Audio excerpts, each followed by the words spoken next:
Drycha stands out as the last legendary lord or special character of the 8th edition Wood Elf army book that we haven't talked about.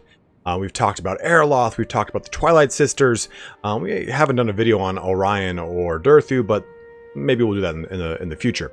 But in this video today, I want to talk about the lore of Drycha. We're going to go through that typical lore blurb that we get from the 8th edition. We're going to discuss her rules. I'm going to go through what went down with her in the end times very briefly, and kind of go into how she's interpreted in Age of Sigmar. She's got quite of a different role in Age of Sigmar, but a very similar one nonetheless.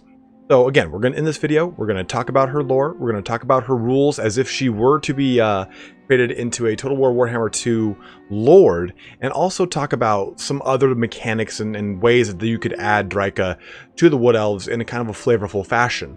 We had briefly talked about this in the Wood Elf rework video that I did do, so if you didn't see that video, you can go jump onto that and take a look, but this will kind of give you an idea of some other ideas I have for this special character. But without further ado, let's talk about Drycha, the Briarmaven of Woe. Long ago, Drycha held court amongst the roots of Adaivoch, the once glorious creature known in recent times as the Tree of Woe. Most believe that Drycha lost her mind when her death tainted the ground forever, but in truth, she was capricious and malevolent for many long years before that tragedy. Drycha remembers well the days before the coming of the elves, and has ever rued the folly that shackled the forest to mortal whim and fate. She rarely converses with others, even the dryads who serve her as handmaidens, but instead chants a mantra of the names of all those fellow spirits whom she believes have been failed by the elves. As old as Drycha is, she still possesses a crystal clear memory, and it is doubtful that she will ever reach the end of her tally. New names are added with every battle between Athaloran and the outside world. In the early years of the alliance between the elves and the forest, Drycha was ever in evidence about the glades and groves watching the elves, and examining their every action for any sign of betrayal. She has been seen little in the years since Morgur's blood was spilt upon her glade, though she is known to commune with Sodil, a treeman of great age and power, and serves as his herald while the great beings lie shackled in the depths of the wildwood. Such a thing cannot help but provoke unease, for Sodil's distrustful attitude of the Wood Elves is legend. He is so incredibly ancient that it is difficult to ascertain his motivation, for Sodil has forgotten more than many younger beings, the elves included, will ever know. If these two embittered spirits have found common cause, as it appears, it can only be a matter of time before the balance of Loren Forest is thrown into disarray. In recent years, strange tales have come to Athaloran, worrying rumors of Drycha's activities. On the fringes of the great Drakvald forest in the Empire, the peasants tell stories of the trees that come alive, hungry for blood. On the edge of the forest of Arden in Bretonnia, villagers gather only dead wood for their purposes, citing tales of other settlements found ruined and torn, the inhabitants left as scraps of tattered meat by the vengeance of the trees. To many, these events seem as senseless as they are apparently random. But if they are indeed the work of Drycha and her handmaidens, there must surely be a greater goal behind them than mere slaughter, though what that goal is remains to be seen.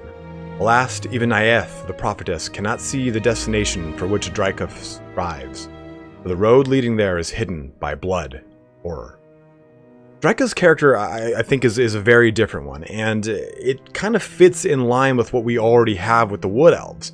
We have Big Papa Durthu, we have Orion, we have these monstrous style characters. So Drycha would kind of fit that mold. Now, the one thing that would be a giant drawback to her is that she is simply a souped up branch wraith. So in that kind of scope, I guess you could say, she wouldn't have any kind of mount options or anything like that. So I think that her special rules have to really kind of give her a leg up in the competition. So taking a look at her special rules, she is a level 2 wizard who knows from the lore of shadows. I don't think that Creative Assembly would give her the custom branch wraith lore, like, you know, how it's kind of hodgepodge across a couple of other spells. I think they would simply give her the lore of shadows. And then we have a number of other things, and two big things that stand out. Fanatical Resolve. And this simply, I'm going to read the rule here for you. Each time Drycha suffers an unsaved wound, her attack characteristic increases by 2 for the remainder of the battle. Each time Drycha regains a wound lost earlier in the battle, her attack's characteristic decreases by 2 for the remainder of the battle.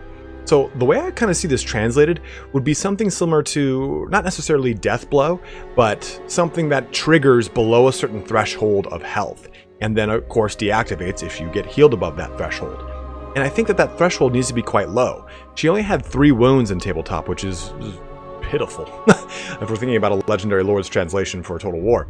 So of course it's not going to be a 1-to-1 on that, but the way I think that Fanatical Resolve would work is maybe below 70% health, Drycha gains Frenzy, melee attack, and a weapon strength bonus, or even AP bonus on top of that, to kind of pay a homage to Fanatical Resolve. And if she gets healed above 70% health, that of course deactivates. So it maybe kind of forces you as the player to keep her at that 70% threshold and knifing that, or getting a nice balance on that knife's edge between 70% and above that, so she doesn't lose that special ability. And I think that we see that a lot more often with some of our Legendary Lords.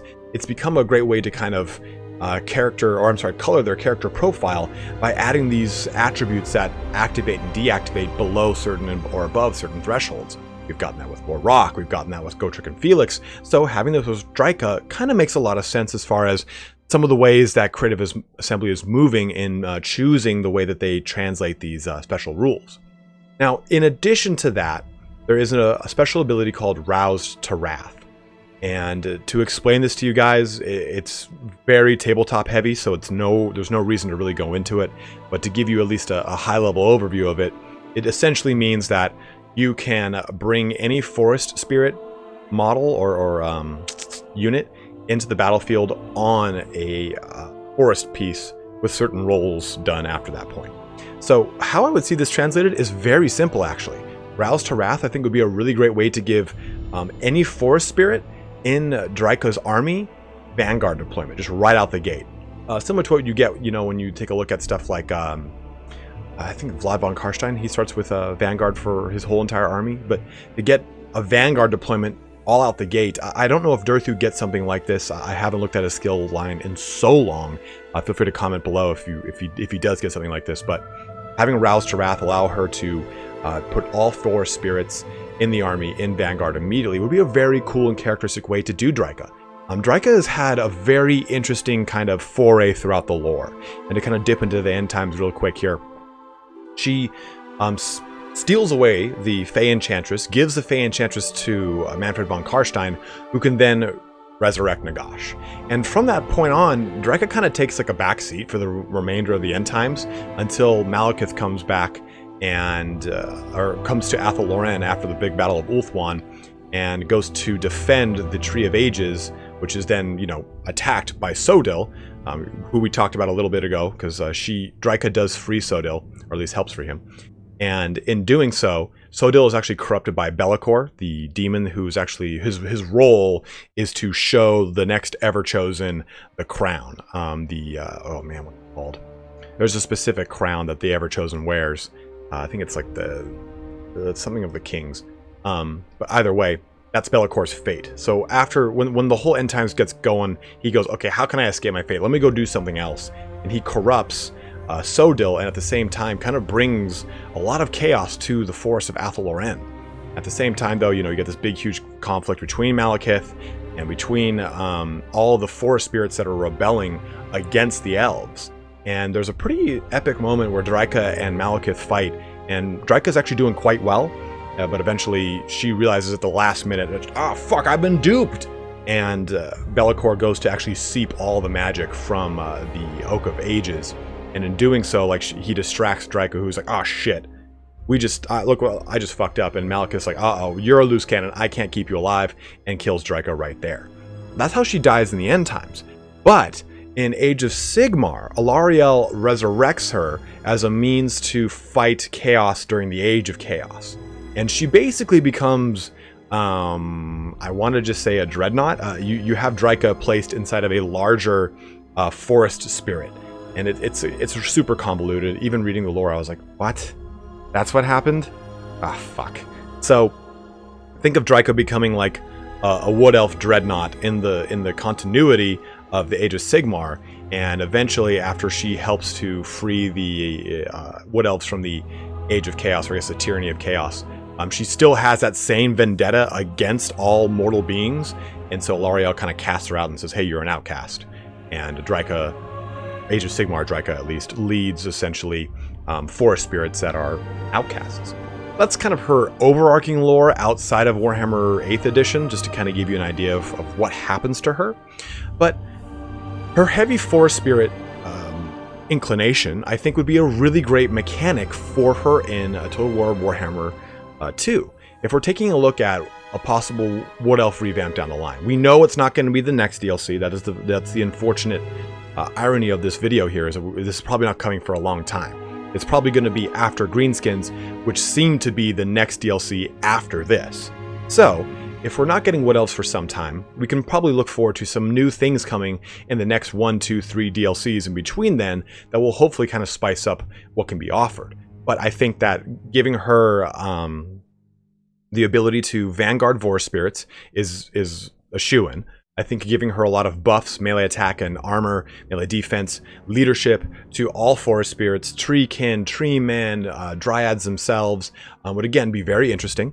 I think it'd be really cool if they added a ranged dryad unit just for her. I think would be kind of cool in a single player instance, just like we get Sylvanian crossbowmen.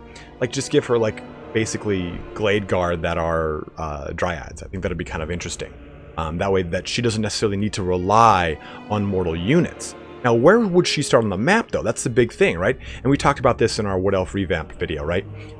Starting in Nagaroth, in either the Deadwood or the Doom Glades, that's either the northernmost kind of snowy region or like the northwestern portion on the coast by Morathi, makes the most sense, because Drycha actually had an interaction with Morathi in the 8th edition and saved her. So maybe Morathi is a first kind of option for diplomacy and an easy one, a quick trade agreement. But what I think would be really cool too is if Drycha had the ability to be a hybrid lord, in kind of in the opposite way that Alarielle is. Alarielle has high elf units with a little bit of forest spirits. Well, what if Drycha, rather than having access to wood elves, who she hates, what if she has access to dark elves? Now, the reason behind this would be that in end times, Mechanicus outlaws the worship of Cain, and so a force of dark elves actually joined Drycha during the whole siege of the Oak of Ages between Malekith and Sodil and Be'lakor and Drycha. So since she already kind of has that maybe steeping of her little kind of disgusting veiny branches in the Cainite worshippers through the end times, I think it'd be kind of a cool ode to have a hybrid lord that uses wood elf forest spirits and Cainite units. So what I mean by that is Sisters of Slaughter, witch elves, and executioners. Now, this might be, you could say shade, you could argue shades as well. This might be just a little too far-flung, but I think it'd be very different and a really cool combination, because remember, wood elves are supposed to strike a balance between the two races, between high and dark. They're supposed to have access to both high magic and dark magic with their own lore attributes, and I think this would be a really awesome way to lean into that. I think that if you do redo the wood elves, you have to add high and dark magic to them. I think it's very integral, and I think at the same time, giving them their specific lore attributes would help out that whole overall image. And then, of course, making a wood elf, wood elf, dark elf hybrid lady or lord and Drycha would further kind of increase that striking of a balance. And I think it'd be very interesting, it'd be very different. I think it'd be very cool and characteristic too. How this character that gives, all branch wraiths get a high recruitment rank and a high capacity increase. Maybe you have an increase in the upkeep cost of any dark elf unit, like 100%, until you maybe build a Shrine of Cain or something like that, some sort of specific building, much like you get with 10 and 1. Remember, 10 and 1 has a 100% increase on all of his Saurus units until he reaches a certain point in his campaign. Same thing with Belagar. He has 100% increase on the upkeep of all of his units until he takes Carrick 8 peaks. So seeing that increase to upkeep is something that we're kind of used to with Creative Assembly doing.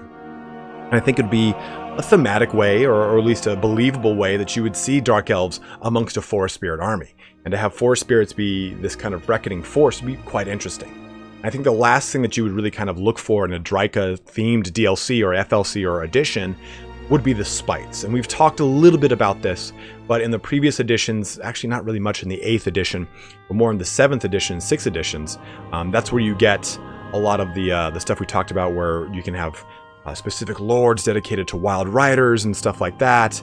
6th edition Wood Elf book, I think, is the most flavorful Wood Elf book in the continuum of Warhammer Fantasy. That's a weird sentence, but I think it adds a lot of really cool fluff and ways to play the Wood Elves that adds a lot of character to who they are. The 8th edition Wood Elf fantasy book feels very bland by comparison. And the spites, again, play a huge role in that. So taking a look at how the spites work, you kind of get these little beings that are assistants or little companions. They're selected like magic items for the for characters. So you get like a murder spite, which increases your attacks, or a mischief spite, which can cast magic missile, or a blight of terrors, which is a little spite that causes terror. And I think that this would be a really awesome addition to the army, almost like banners. What if you could produce these spites and they could just be thrown onto things, like giving a blight of terrors to just a unit of dryads, or maybe even to a unit of Sisters of Slaughter, like giving this ability to create additional strengths to the weaknesses of a tree spirit army in the spites, I think is a very interesting and a very flavorful way to add this to the game. You can take an already existing lore thing like the spites, you can kind of turn them on their head, maybe make them their own kind of floating little skirmisher unit, I guess, kind of like bats, but maybe not so much. Or again, even like a banner or a unique item that only 4 spirits can add. And I think as Drycha's story progresses in a campaign, we would see her kind of looking to free Soadil from some sort of prolonged quest. That's her overarching quest, I would see. Like, she has to kind of do something very similar to the Tomb Kings, how they have to go grab the books of Nagash. Maybe she has to grab certain relics from certain special characters, and by doing so, she can then resurrect Soadil for a big final battle to retake the Oak of Ages. And it's this huge battle between Drycha, Soadil, and maybe even Orion and Durthu, because and I haven't talked about this at all, but Soadil and Durthu are kind of on the same level. If you look at Durthu as Optimus Prime, or Optimus Pine as he is sometimes called, you can kind of look at Soadil on the opposite end of the spectrum, right? If what's his name is an Autobot, then Soadil is your Decepticon. So you get a Megatron type style character. They're the same kind of race. They're both Treeman Ancients, or it's actually a raised title above that. But at the same time, too, I think it'd be really cool to have that kind of culminating battle between these tree spirits and wood elves. Maybe with the wood elves having some allied contingents of Bretonnians, and you as the tree spirits have allied portions of dark elves who are just looking to take portions of Athel Loren more than kind of for the end times style story or narrative, what have you.